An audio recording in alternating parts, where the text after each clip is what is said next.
Hello, everyone, and welcome to another weekly wrap-up. Yes, it's Friday, at least where I am. I'm back in the UK after 2 weeks of stay in the US. It's my only week in the UK, really, because next week I'm in Germany. So, yeah, there's lots of traveling happening, but it's really, really great because I get to speak to so many people from so many different places in the world, and it's just cool. It's just great. Welcome to the wrap-up. What is this wrap-up? Well, it is our 30 minutes together to reflect on what happened in this week and what happened last week in customs and global trade, and to take a moment out of the day-to-day working, sit back, relax, and maybe have some lunch, depending where you are. And if you're in the UK or in Europe, and this works time-wise, then sit back, relax, because you made it to Friday. It's about weekend time. Now we wind down and wrap up of what that week was, and we want to reflect on it together. And that's the point. I've prepared some slides, and here they are. So,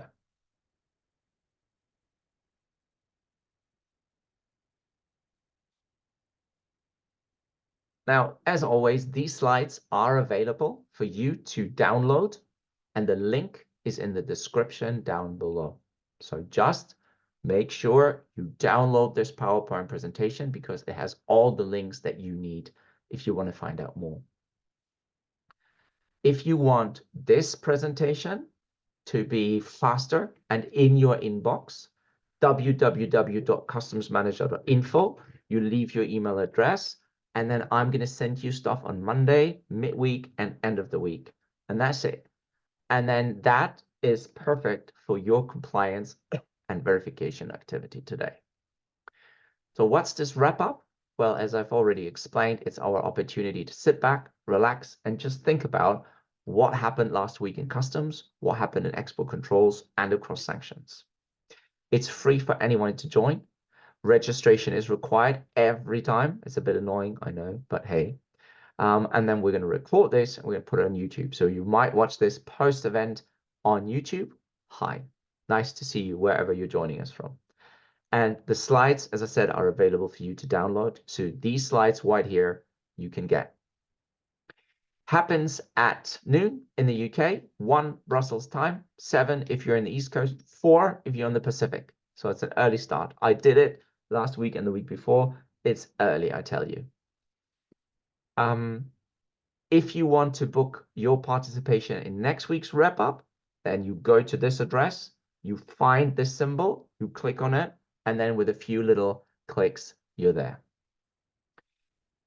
We have done 4 of these already. So we start on the 19th of January. Now we are on the 16th of February, and there are 4 videos that you can watch to review everything that happened over the last month. So this gives you a full month of summary of what happened in customs in 2024, effectively. So today we're on this. Next week we're here, and then 2 more weeks, and then we get to International Women's Day, which is going to be super exciting for sure. Don't forget, this is followed by Lunch and Learn. You can register for this on the same page, and that allows us to drill into one topic in particular.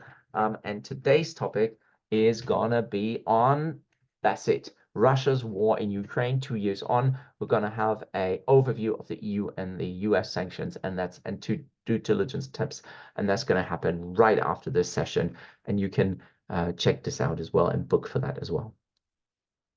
And then next week, we're going to do that for the second part of it. And then the following week, we're going to talk about the Union Customs Code of the EU. And if you can't make that, then you can check us out on demand. And there is the link to the YouTube channel. So if you haven't subscribed yet, and that's a good opportunity for you to do it. And if you want to download the Lunch and Learns, then you can go do that at our shop webpage. The agenda for today is very simple. It's the same every week. First, we're going to look at the key highlights from the Customs Manager magazine. You know, this is the magazine that we publish every Monday in a blog form, and it covers imports, exports, customs, environment, social and governmental issues, trade agreement, trade policy, international organization, and it is an update service. So we're not going to give you anything that you can't find publicly on any website. Our benefit is that we collect it and we put it into one place so that you can access it easily. And we might give our opinion on it. So an expert opinion that you might want to look at. Then we've got the export controls and sanctions, a manager magazine, which is the second part of what we're going to do. We're going to cover export control, sanctions, anti-money laundering, news, and due diligence updates. Then we're going to look at what's coming up next week. And then we're going to have a look at the upcoming events and trainings, and then your questions. So that's it. Ready? Let's go. So last thing, you need to remember that they're free to read publication highlights for those that want to dive deeper into the subject. And you can always go here to find the latest free to read articles, because some of the articles are behind paywall, because this is a very extensive service and it doesn't work without financial contribution from everyone. Yeah, it's a small contribution. It really is about £1 or $1.50 or €1.50 a day. And that should be possible for every trade compliance professional in the world. At least that's the hope, and that would make a good contribution. So if you see value in what we do, then consider that, please. Training updates quickly. There are 2 trainings that are newly posted on our website. One is called Successful Exporting. That's for introductory exporting course. And there's an online training, CDS for exports, if you're into customs filing for exports in the UK. That is definitely coming up next week. And Monday and on Thursday, we're going to run these 2. And then please also note the prices for that. Very, very cost effective. Yeah, I challenge you to find anyone offering these courses for a better deal. And on the Friday, so we're going to be very busy next week. On the Friday, we're going to have this. We're going to have a 1-hour webinar on sanctions, free of charge. So if you want to know about the 12th sanction package and the Russia sanctions amendment number 5 of the UK, then this definitely is the webinar for you to attend. So you can do this, and then you can follow us up from 12 on for the weekly wrap up as well. And then you've got, you're covered for sure, you're covered.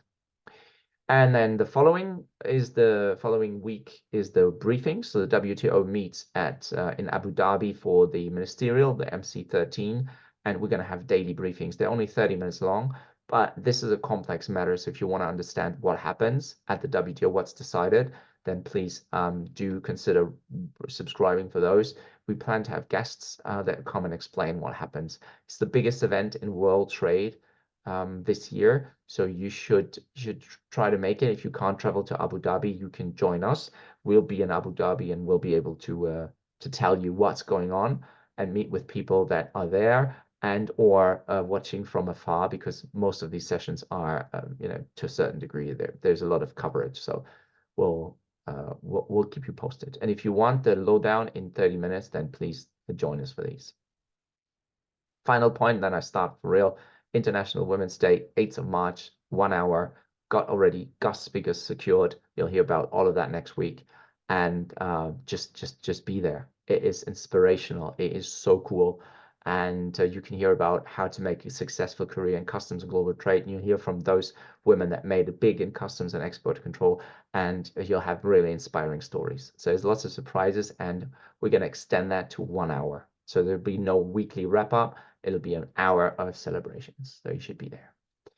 So what are the highlights that I've seen last week? So there are actually quite a few highlights that I want to point out. Don't forget, if you want to read the Customs Manager magazine, then all you have to do is go to that site, and this is where you can find the information. So the first thing I want to point out to you are the ADD and CVD updates. So this is anti-dumping duty and countervailing duty. So we are monitoring for the EU, the UK, and the US. Starting with the UK, you might want to have a look at these. If you're in hot rolled flat cold steel, if you're in steel, then definitely you want to check these out. If you're not necessarily in steel, but you are concerned by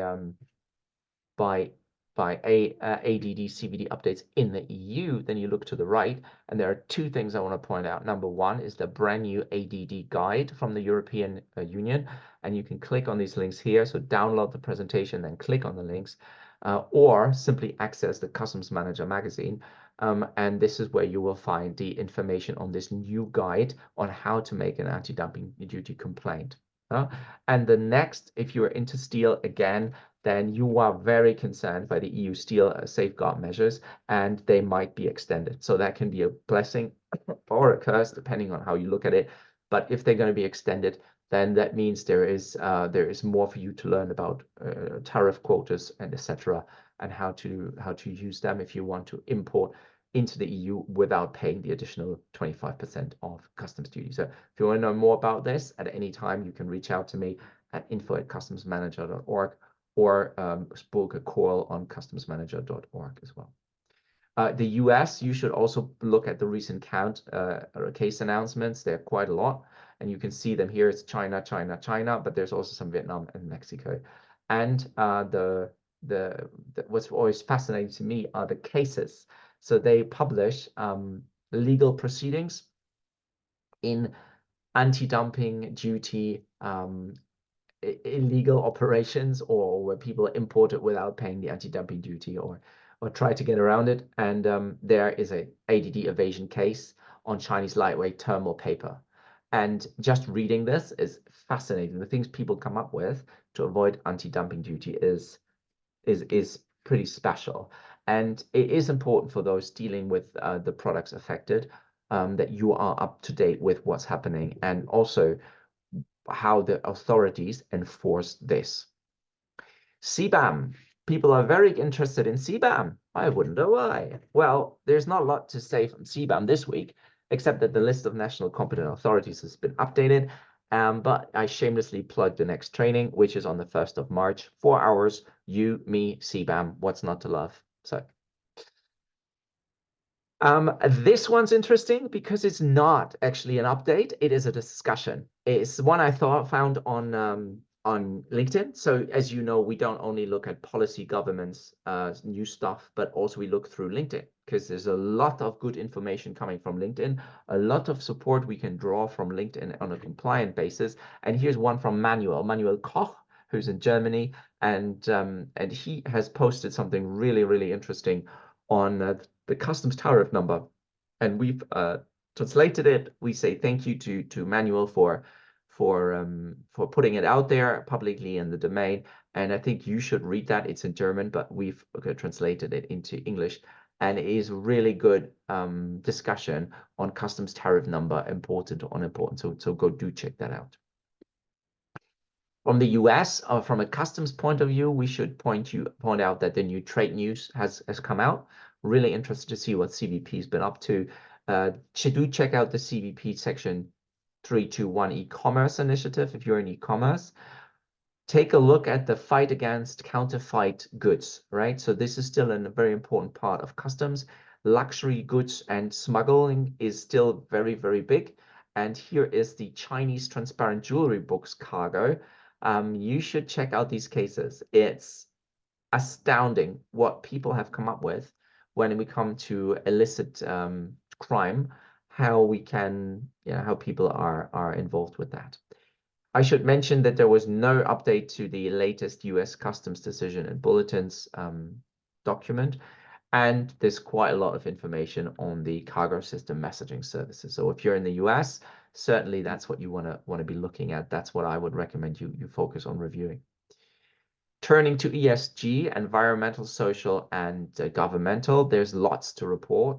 Last week was a big week because the EU Commission set out how to sustainably capture, store, and use carbon to reach climate neutrality by 2050. So this is I don't know if it's a new initiative, but it is a updated and part of the Green Deal, I say. The point is the way to reach climate neutrality and the recommendations for cutting the emissions for the EU has not changed, but has been modified. And this very much triggers into the discussion around social, environmental protection. And therefore, I wanted to make sure you've got it here, got the fact sheets, communication, impact assessment to see what that means from a customs and global trade perspective.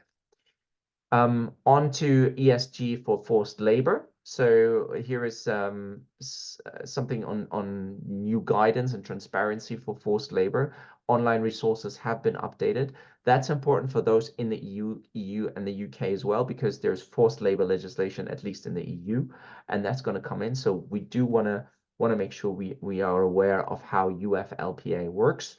and see what we can get from this. So you can get a hearing on the UFLPA. The YouTube link is there, and find out, and also how CBP works with EU enforcement and customs authorities to get them into the thinking around forced labor legislation. So that's definitely going to come out, and you should check it out. Hey, if you have nothing to do on the weekend, or you want something, interesting but yet insightful, then I recommend under free trade agreement that you listen to the Trade-off podcast, because that is the podcast of the EU Commission, and it has like really interesting stories to tell about the WTO, digital trade, even bananas, and what the history of the WTO is and how we got to where we are. When we talk about free trade agreement, don't forget that the UK and Ukraine have agreed to tariff-free trade for the next foreseeable future. Still on the subject of US free trade agreements, I thought it was very noteworthy, although not really changing anything with USMCA, that for the first time, US trade with Mexico surpassed Canada. And that is interesting because obviously US, Canada, and Mexico are all part of USMCA, and there's definitely now possibly a shift towards trade with Mexico, and that brings its own challenges. But note, these are moments when trade patterns start to shift, and they are quite noteworthy in the great scheme of things. So trade with Mexico more important than trade with Canada. Interesting development. Rules of origin. Lots to say on rules of origin. So Ukraine is the topic again. They can now use the alternative rules of origin under the revised PEM convention. I hope you know what all that is. If not, reach out, I'll explain, no problem. There's a Q&A requested on the tariff impact of the EU-UK automotive industry rules of origin that were agreed in December, were prolonged in December. So there's a question from an MEP, and the European Commission has answered. So if you're interested in that, do check that out. The big one for me is US labeling. Made in USA, there was a 2 million civil penalty against an agricultural machinery company for violation of getting it wrong to label something made in USA that wasn't. That, strictly speaking, is not the rules of origin we usually talk about. It is a commercial rule of origin, but it has its place, and it lives here. So if you want to check that out, please go ahead. Prohibitions and restrictions, toxic mercury uses in the EU have been banned or will be banned. That was agreed. So if that is something that you're interested in, then you can check that out as well. UNCTAD has written an important report on Gaza, and it says it's very, very difficult to read, really. It's very challenging mentally to read this, but it says the destruction that's been created with this conflict will take years and billions of dollars to reverse or to create, and that obviously impacts prosperity, impacts trade, as we all see here. So just want to point you out to this very important report that UNCTAD has presented, and you might want to check out. To the UK on a different topic of SPS, veterinary border control. So again, the online conference that we had a couple of weeks ago is still online. If you're interested in the new UK import controls, don't forget there is a resource hub which gives you all the information about how to import POW goods of animal origin, high risk foods not of animal origin, germinal products, plant products, etc. There are also updates regarding importing food and drinks, so you can check that out. Clone certificate information and information about validated PFD GB health certificates. So lots of information there for you to look at. That concludes the Customs Manager. So that's everything we published last Monday. And you can, well, not everything, but the main highlights, so that you can just revisit that. And if you're more interested in export control and sanctions, I'm going to review that quickly now. That's the Export Control and Sanctions Manager, which is our Wednesday publication. And you can access the latest edition by clicking here. Again, that same deal as before. You go to info, and then you go to the Export Control and Sanctions Manager, click there, and this is where you find it. In this edition, we published due diligence and AML updates, export controls, and sanctions. So these four things are focused on these. And there's a separate magazine because the issues are different. So if we bring everything together, we're just going to confuse everything. So we don't want that. So if you're in export control, if not, just enjoy this. Just let it run through. Fine. If you're an export control, you will be very interested to hear in the EU that France published its dual use list, and that's a big thing, because this is the application of the new EU export dual use regulation, which allows all member states to publish individual dual use lists, and then that would become part of using Article 9 of the dual use regulations, and that would then allow France to issue these dual use lists and it to become relevant at European level as well. So you want to be checking that out, and the article to that and the download to download the French dual use list and to get your English translation is there. Also, other nations are working on this, so you might want to be reading that as well to make sure what everybody's doing. On export control, there's still more to come. So interestingly, in the US, there are changes to Russia, Belarus, and Iran export controls you want to check out. So we've summarized the key changes there, and you can read more details in the blog. There are interesting cases. So what gets people really upset more at the moment is the Iranian-owned Boeing aircraft that was caught in Argentina and then now is being or was brought back to the US, and there were quite some fierce reaction from the Iranian side on that. And then on another note, not that we monitor Australia at the moment, but we should note that Australia is about to change significantly its export control law, so something you want to check out.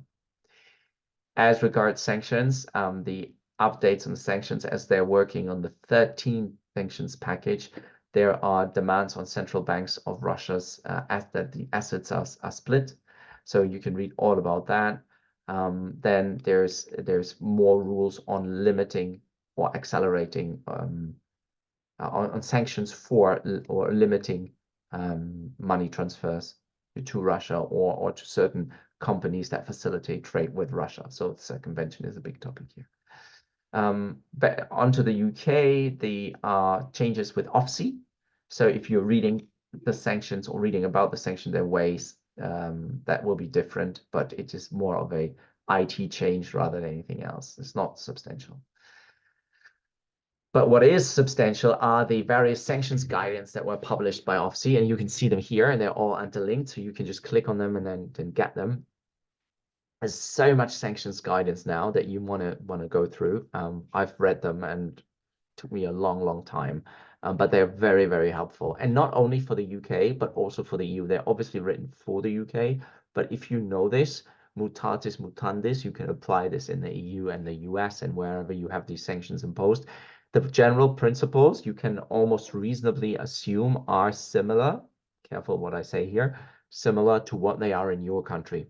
If you have imposed sanctions against Russia, then you've got to check the details, but a good idea of what the UK is doing can nothing but help you to implement controls in your organization. So I would recommend checking these out. Interestingly, on a note, we have also certain restrictions in the UK on human rights basis, but this time it's for extremist Israeli settlers, and they've carried out human rights crimes against West Bank Palestinian communities, and the names are here. So that's interesting because now we've got also Israelis sanctioned. Don't forget that OFSI has also a blog on Russia requirements regarding the transfer of funds and frozen assets and what to do with it. So you want to be sure you read that. If you are currently holding assets that you're frozen, or you might get into this area as well. Very good update from the Law Society on sanctions compliance. So if you want to go to that website because it talks about risk assessment, reporting requirements, and other related issues. So the link is here. And then lots of other resources that we have put into this update that you can download. You can click, and then you would get that information. Over to the US real quick. Two things to note here. We have the 2024 National Terrorist Financial Risk Assessment and the 2024 National Proliferation Financial Risk Assessment. These are amazing reads to show how the trade's been with Russia, with or non-been. and who's doing what. So this is a really good read to get intelligence on where we are with what various sanctions implementations and risk assessment, and this is the basis of the policy that's then being made in BIS or in OFAC. So you do want to read that. Diamonds are forever, but not if they're from Russia. So do check this out. Here you've got your opportunity to read what the US has said when it comes to diamond jewelry banning them from Russia. I want to just remind you that there's a wide range of trainings available on export controls as well. There are export control generic courses, there are export control US specific courses, and there are sanctions courses as well. That's the export control and sanctions update. For next week, the timings are as such. Monday, 6 a.m., Customs Manager, Export Control and Sanctions Manager published Wednesdays at 6 a.m., live wrap-up at 12 p.m., and the recording is up later that day, and the wrap-up email is sent up on the Friday coming, or the Friday evening. The Lunch and Learn happens directly after this weekly wrap-up, so you might stick around, but registration is required. The key events, so there's our sanctions webinar next Friday. From the 26th, 29th February, we've got the WTO Ministerial Conference in Abu Dhabi. There is a International Women's Day celebration 1-hour session on the 8th of March. And of course, we've got the live events and the webinars and the training and the courses. They run all as per the website. There's also on-demand training guides and explainers that you can download right now, independent of us. They are available 24/7 on the shop website. If you want to stay in touch, then the good idea would be to connect on social. So you can note the email address, the website, the number to call, the YouTube channel, which you should subscribe to, and hit the notification button so you'll never miss any video coming up, including this one. Then X has a hashtag here. And then on LinkedIn, it's this address that you should also visit. And again, if you want to receive this as an email, then please go to info, and then that will sort you out. And that is a very quick run through of everything that we've seen in our updates. We've looked at the Customs Manager magazine, we've looked at the Export Control and Sanctions Manager magazine, and that is everything I have. And it's 30 minutes almost. So before we leave, though, I want to give you the opportunity to ask questions and maybe also comment on what you've heard. And maybe there are some updates that I've missed that you got that you want to share, or something that you saw this week that you want to talk about. So this is an open round, and you're very free to either put it in the chat or speak. So does anybody want to have a go? Want to have a comment? Very free, very free. No, nobody. Everybody's happy. Everybody's eating lunch. Good, good. That's good. So Bob, for example, do you want to have a? Do you want us to? Do you want to comment on what you've heard here? Not at all. No, don't need to. It's all good. It's all good. All right, good. Well, if nobody else has comments, this is your chance. Bonnie? No, it's all good. No, all good from me. Thank you. Okay, great, great, great. Okay, Sanja? No? We're good. Amanda? All good. All good. I like it. I like it. Good. All good. Yep. Perfect. Thank you. Well, then I'd like to thank you for joining us today, and I hope it was useful. If you could let me know maybe in the chat if you liked it or not, what was useful or not, would be also very appreciated if you watch this on demand, and you could leave a comment to tell us what you thought. Was it useful? Was it not? If you have any questions about this, then please also put it in the chat. Always love to hear from you. That's it for me. Thank you so much for checking in. Hope to you have a great weekend, and I'd love to see you next week. Don't forget to sign up, and don't forget to sign up for the sanctions seminar beforehand, and the International Women's Day, and the WTO. Oh, everything. I'll just see you next week. Thanks, guys. Bye-bye. Bye. Bye, Arne.